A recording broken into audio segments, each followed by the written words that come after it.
কবে আসছে কল্কি।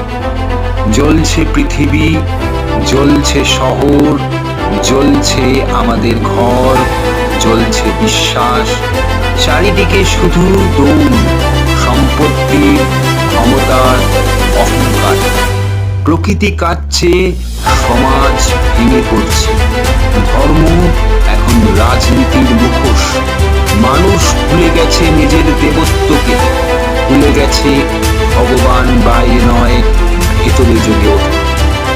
ব্রহ্মাণ্ডের নিয়মের সঙ্গে, প্রকৃতির নিয়মের সঙ্গে মানুষের ক্ষুদ্র স্বার্থের যুদ্ধ চলছে। এখন প্রয়োজন এক আলোর অবতার।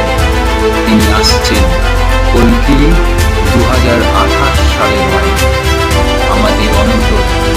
আসছেন ধ্বংস করতে নয়, জাগিয়ে তুলতে।